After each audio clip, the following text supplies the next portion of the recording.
want you to hit me as hard as you can.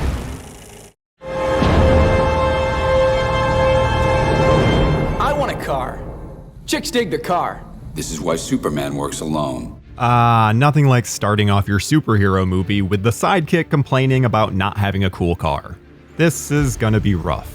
What killed the dinosaurs? The Ice Age! Oh no. Sorry, my vines have a crush on you. Oh no, not you too. Gotham Observatory, Bane. And step on it. Stop. Aw, look what they did to my boy Bane. Things are about to get real juvenile on today's DC Revisited because we're diving into Joel Schumacher's Batman and Robin.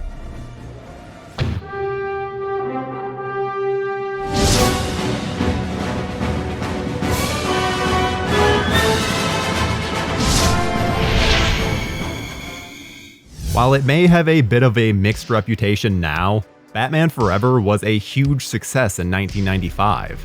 So Warner Brothers felt it obvious to bring back the winning team of Joel Schumacher and his screenwriter Akiva Goldsman.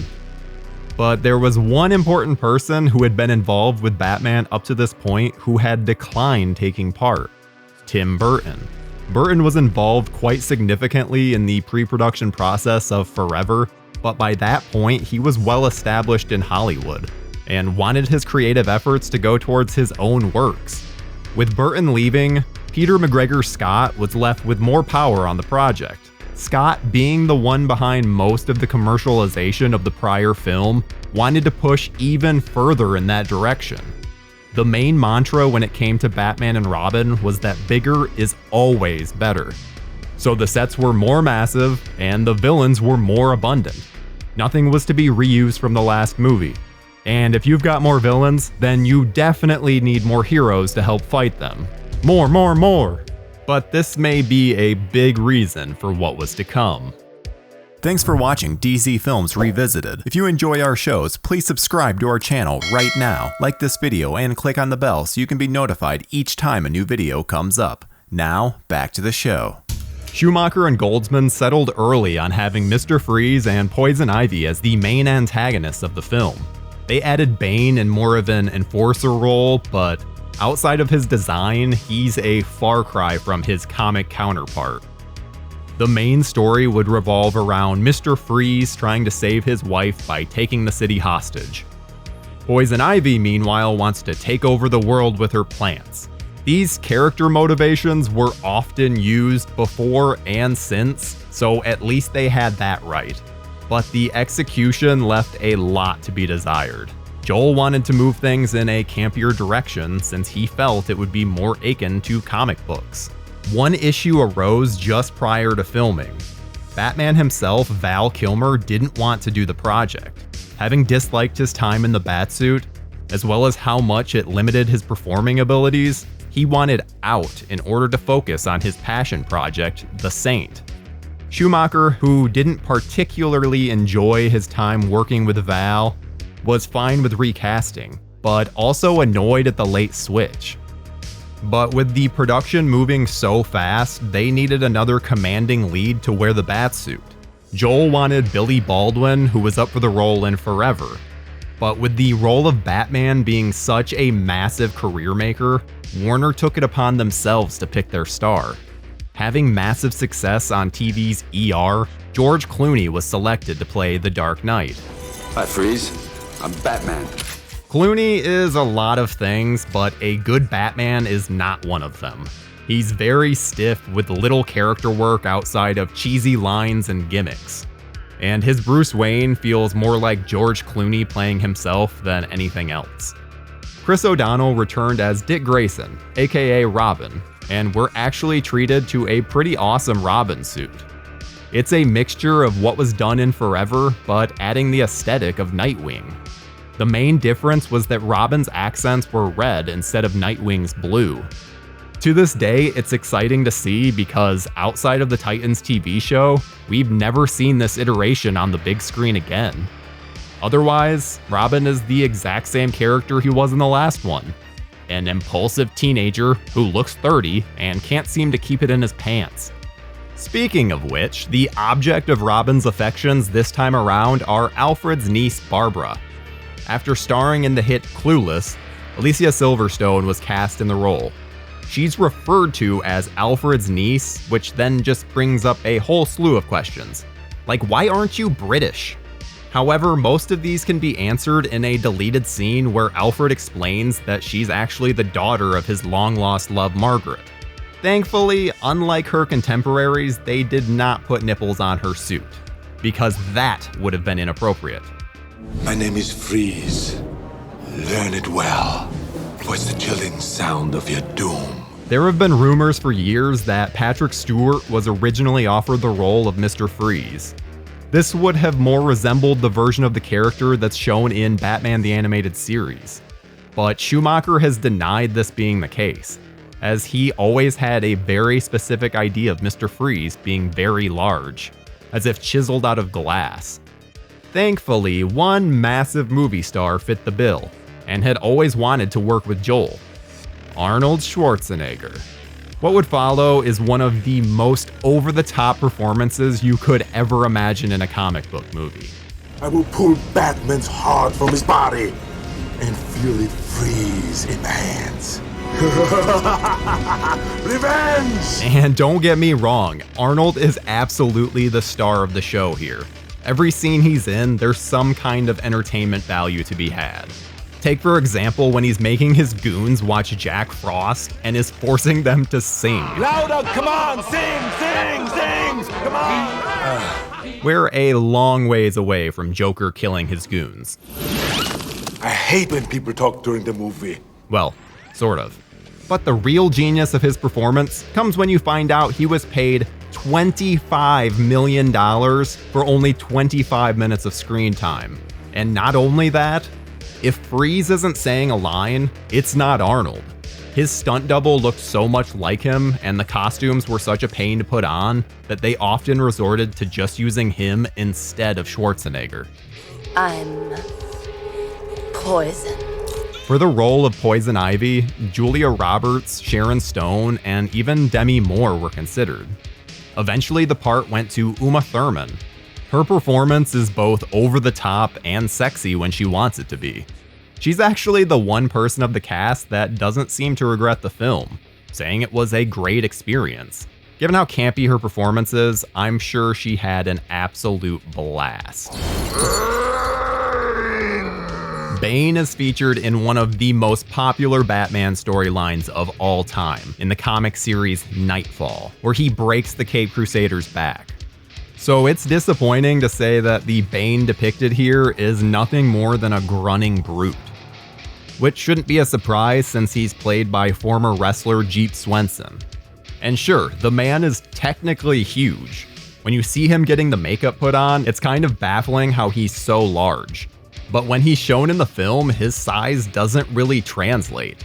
Instead, he just looks really bloated. Even Tom Hardy's Bane, which would come 15 years after, had more of an intimidation factor to him. And he's just a little guy. We'll have a flawless super soldier out to you tomorrow by overnight mail. In what could almost be considered another villain role, John Glover was cast as Dr. John Woodrue. He's ultimately the man that creates both Poison Ivy as well as Bane here, but his screen time is brief. As is Vivica A. Fox, who shows up as Mr. Freeze's, mistress? Her role as Miss B. Haven is very confusing given Freeze's loyalty to his wife. Michael Gough, of course, returns as the loyal butler Alfred Pennyworth, and this time he actually has something significant to do. He's the main motivation for the Caped Crusader to stop Mr. Freeze and Poison Ivy because he's sick and Freeze has the cure. Because, you know, saving Gotham City wasn't quite enough of a reason. Sure, most of the work requires him to just lay in bed all sickly, but hey, he's doing more than making soup. Pat Hingle returns as Commissioner Gordon, and it's much of the same old, same old. In fact, Gordon is probably the most inept he's ever been, with him giving Ivy the key to the bat signal. The police in this movie are just total buffoons. What exactly was their plan here? and the way they just flop around as they fall down the stairs and Gordon just looks on dumbfounded, it's pretty hard to call them Gotham's finest at this point. In the past, the love interests of Batman have had quite a lot to do. They're photojournalists who cover wars, secretaries who stand up to their corporate bosses, or horny therapists. Okay, maybe that last one isn't quite as impressive, but the one thing they have in common is that they all managed to find out Batman's secret identity. Then we have Julie Madison, played by Elle Macpherson. She contributes, well, not much of anything to the proceedings here. Even Bruce seems fed up with her. The little boy that plays Bruce in flashbacks throughout the film is actually Eric Lloyd, who you may recognize as Charlie from The Santa Claus. And you may also recognize a certain set of costumes hanging in the wing at Arkham. It's this kind of continuity that almost feels old hat now, but back then, these kinds of references were few and far between.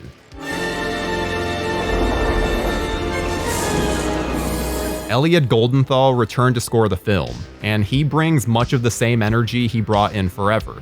But they really took the soundtrack up to a whole nother level, filling it with popular artists. They released no less than 4 different music videos by artists such as The Smashing Pumpkins, Bone Thugs and Harmony, Jewel, and even R. Kelly. Yeah, we'll just ignore that last one. The soundtrack was a massive hit, with the Smashing Pumpkins even winning a Grammy for their song, "The End is the Beginning is the End." Barbara Ling returned as the production designer, and if you thought the first one looked comic booky, oh boy. The sets, in keeping with the bigger mantra, are absolutely massive.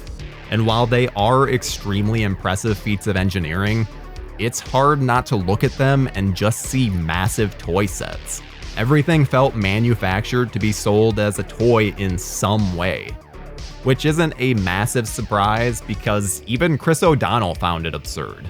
The first one, I felt like I was making a movie. The second one, I felt like I was making a toy commercial. The Batmobile goes from this cool H.R. Geiger-like design to what can only really be called a plastic toy. But as much as this is referred to as a kids movie, there are some very not so kid-friendly jokes here. Well, I'm totally over, all right? Positively. Me too, definitely. Great stems, though. Buds, too. Yeah, those are nice. Maybe this was an attempt at giving the parents something, but it feels very out of place in what is essentially a Saturday morning cartoon. What are you, about a 50 big and tall? No, I always go a size smaller. Makes me look slimmer. The costumes in this follow the toy aesthetic, with everyone getting multiple different outfits throughout the runtime.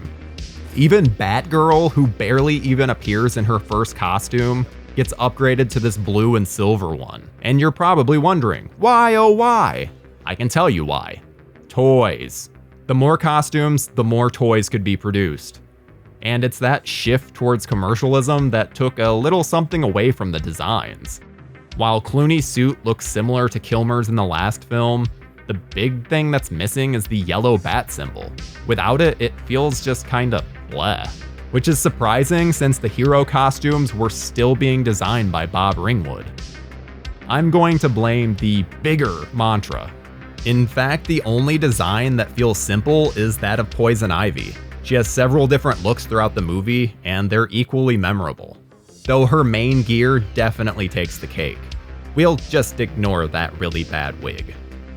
The most impressive costume comes from Terry English, who spent $1.5 million developing and creating the Mr. Freeze suit. It's an absolute work of art and shows that there are still very talented people working on this film, despite the rampant commercialism. Batman and Robin released in the United States on June 20th, 1997, and brought in nearly $43 million at the box office. The film managed to wrap up its worldwide run at $238 million, which was unfortunately the lowest grossing Batman film to date. Critics lambasted the movie for its campy tone and nonsensical plot. Harry Knowles of Ain't It Cool News famously derided the movie, comparing it to old food that you leave in your fridge for weeks. While Schumacher was dismissive of these reviews, calling them nothing more than yellow journalism, it clearly had an impact. The sinking box office and terrible reviews signaled to the upper brass at Warner Brothers that the property was losing steam. The failure of the film reverberated throughout Warner Brothers, who had already been developing a new film about the Man of Steel. Superman Lives was to be directed by Tim Burton and star Nicolas Cage. They were hoping to do the same thing to the character of Superman that Burton had accomplished with Batman, but the box office failure of this film, as well as a slew of creative problems, canceled the project just months before filming was to commence. The animated film Batman and Mr. Freeze Sub-Zero was originally supposed to coincide with the release of Batman and Robin, but it was delayed in order to create separation between the two properties. While multiverses and different versions of the character are quite prominent nowadays, execs at the time were worried about confusing audiences.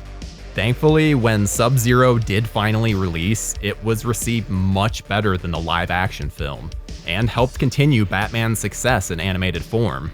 Shortly after Batman and Robin's release, Schumacher started developing his third sequel, referred to as both Batman Unchained and Batman Triumphant, which would have seen Scarecrow as the main villain. However, the ill reception to Batman and Robin really turned Schumacher off from continuing the series, feeling as though fans deserved a more comic-accurate depiction. Warner Brothers decided it was time to give the series a rest and focus on other parts of the character. The popular cartoon Batman Beyond featured a young crime fighter in the future, and seemed like the perfect next step. But the project just could never get enough momentum. There are few films that have been derided as much from its own cast and crew than Batman and Robin. Clooney has apologized to fans several times, feeling the film was a total failure. You know, I thought at the time this was going to be a very good career move. It wasn't. So it's no surprise that no one from the movie has appeared in other DC works outside of John Glover and his role as Lionel Luthor on Smallville. While it seems like just about everyone and their mother is apologizing for this film, the thing to often remember is that it was very much aimed at kids. I was 6 years old when the film released, and all these dumb decisions they made to get the kids to love the film and buy toys, it worked. Hook, line, and sinker. I absolutely adored this stupid movie. I ran around playing with these toys that didn't even look like they were from the movie, and I desperately wanted a Bat or Robin suit of my own. I remember watching it on Christmas morning as my parents went back to bed, and I was left thinking, why don't they want to watch this awesome movie? Now, older, and maybe slightly less stupid, I know exactly what they were thinking. Freeze in hell, Batman! Most of the early Batman series have found their fans, but the third sequel has always been one that has struggled to find its audience. It is overly long, doesn't make a lot of sense, and is easily the worst acted of the bunch. But that's also where a lot of the entertainment stems from. By no means would I call this a good movie, but based on the silliness we've been showcasing here, it's at least going to give you a few chuckles.